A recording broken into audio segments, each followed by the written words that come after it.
గోనె ప్రకాష్ రావు మాట్లాడుతున్నారు. ఇప్పుడు లైవ్ చూద్దాం. నుంచి జరిగినాయి అన్ని డిస్ట్రాయ్ చేశారు. డిసెంబర్ 3 నాడు రిజల్ట్ వచ్చిన తర్వాత వీళ్లకు ఏ మాత్రము డాటా దొరకలేదు. ఓన్లీ టెలిఫోన్ డిపార్ట్మెంట్కి వెళ్ళి 15 రోజులది నా డాటా ఏదైతుందో ఆల్మోస్ట్ ఆల్ 3/8/22 ఆగస్టు 3, 27/1 జనవరి 23 వరకు 15 రోజులే ఇచ్చారు. కోర్టుకు సబ్మిట్ చేశారు. నేను ఎవరెవరితో మాట్లాడాను అనేది అవుతుందో మాత్రమే కాల్ వాళ్ళకు కన్వర్జేషన్ ఉండదు. ఏ ఫోన్ నెంబర్ తోటి ఎవరెవరితో మాట్లాడాను, ఎప్పుడు మాట్లాడాను, వాళ్ళు అవసరం అనుకున్నప్పుడు విన్నారు. కానీ ఇప్పుడు అది రికార్డు లేదు. కానీ ఇంకా ఈ 2 years కూడా మళ్ళీ వాళ్ళు కోర్టు ద్వారా అప్లై చేశారు. కోర్టు ద్వారా కూడా ఏదైతుందో మళ్ళీ అడగడం జరుగుతుంది. ఈ భారతదేశ చరిత్రలో స్వాతంత్రం వచ్చిన తర్వాత ఇంటెలిజెన్స్ వ్యవస్థ ఉంటుంది.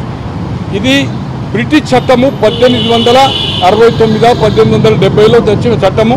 ఒక 4 సార్లు స్వాతంత్రం వచ్చిన తర్వాత అమెండ్మెంట్ చేశారు.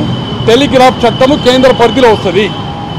దీన్ని దేనికోసం యూజ్ చేస్తామంటే టెర్రరిస్ట్ యాక్టు, మావోయిస్టులా, నక్సలైట్లా, ఎస్ఐఎస్ఆ, లేకపోతే సిఐ ఏజెంట్లనా, దేశ భద్రతకు ముక్కున్నప్పుడే ఈ ఫోన్ ట్యాపింగ్ అనేది ఏదైతుందో చేయడం జరుగుతుంది.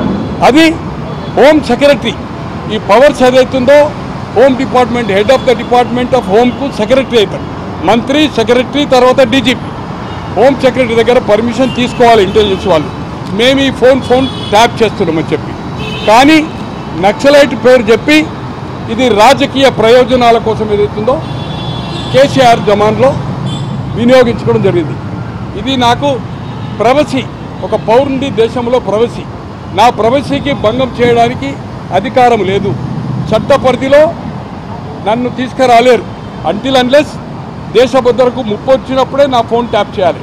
కానీ రాజకీయ ప్రయోజనాల కోసం ఏదైతుంది దీన్ని వాడుకున్నారు.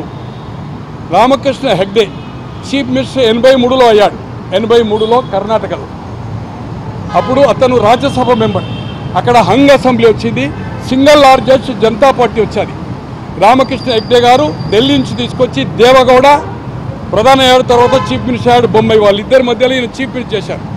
80 మంది Janata, BJP 16 independence government form చేసింది. తర్వాత 84లో 28 లోక్సభకి 28 ఇందిరాగాంధీ పార్టీ గెలిచింది. గెలిచిన తర్వాత అతను రాజీనామా ఇస్తే 85 మార్చి ఇక్కడ డిజాల్వ్ అయ్యి రామారావు గారు, అక్కడ హెగ్డే. మళ్ళీ 130 సీట్లు వచ్చాయి. 224, ఇక్కడ 294. అప్పుడు మళ్ళీ దేవగౌడ గారిని, బొమ్మాయి గారిని ఆయన మంత్రులుగా తీసుకున్నాడు. దేశంలో మొదటిసారిగా భారతదేశ చరిత్రలో ఫోన్ ట్యాపింగ్ చేసింది హెగ్డే గవర్నమెంట్లో. ఆయన ఇన్స్ట్రక్షన్స్ మీద అక్కడ ఉన్న ఇంటెలిజెన్స్ అధికారులు నిఘా పెట్టి 2 మంత్రులే కాక పలువురు ఎమ్మెల్యేల మీద, వాళ్ళ గ్రూప్ ఎమ్మెల్యేల మీద చేస్తే సుబ్రహ్మణ్య స్వామి గారని మాజీ కేంద్ర మంత్రి, లోకసభ సభ్యుడు తమిళనాడు, దానికంటే ముందు బాంబేలో రాజ్యసభ యూపీ, రాజ్యసభ ఢిల్లీకి వెళ్ళాడు. కేంద్ర మాజీ మంత్రి చంద్రశేఖర్ గవర్నమెంట్లో అతను ఆ స్కాండల్ను బయటకు తీసి ఎస్టాబ్లిష్ చేసిన తర్వాత అధికారులు ప్రాసిక్యూట్ చేసి కేసు ఏమైందనేది నాకు ఐడియా లేదు. బట్ రామకృష్ణ హెగ్డే గారు 85లో ఆయన స్టెప్ డౌన్ అయిండు. ఎస్టాబ్లిష్ అయిన తర్వాత ఒక ముఖ్యమంత్రిగా రాజీనామా చేయడం జరిగింది. దాని తర్వాత ఇండియన్ హిస్టరీలో ఇంటెలిజెన్స్ వ్యవస్థ ఏదైతుందో ఎవరు అసమ్మతి చేస్తున్నారా, ఢిల్లీకి పోతున్నారా, మీటింగ్లు పెడుతున్నారా, ఎవ్రీడే ఏదైతుందో intelligence DIG controlled by chief minister. ఎక్కడ హోమ్ మినిస్టర్కు లా అండ్ ఆర్డర్ ఏ రాష్ట్రంలో ఇంతవరకు ఇవ్వాల.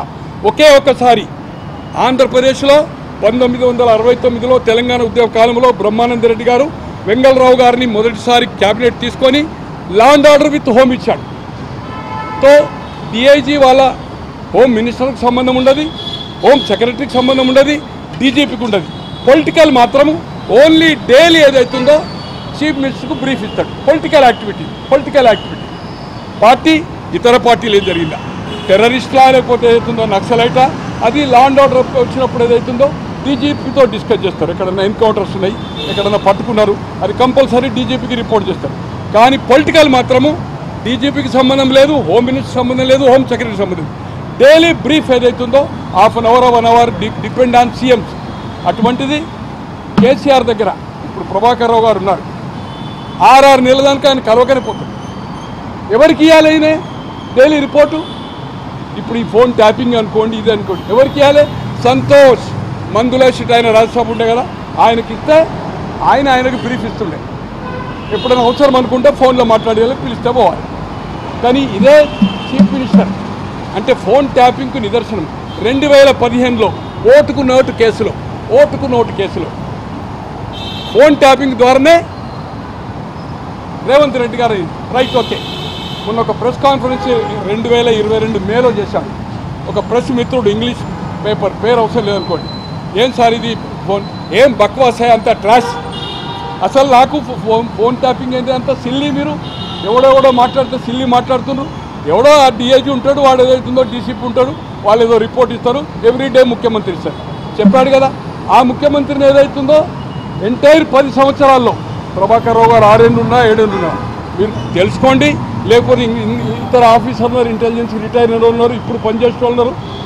6 నెలలకు ఒకసారి కూడా కలిసేది ఏ ముఖ్యమంత్రి కూడా ఇంటెలిజెన్స్ని కేర్ చేయకపోతుంది.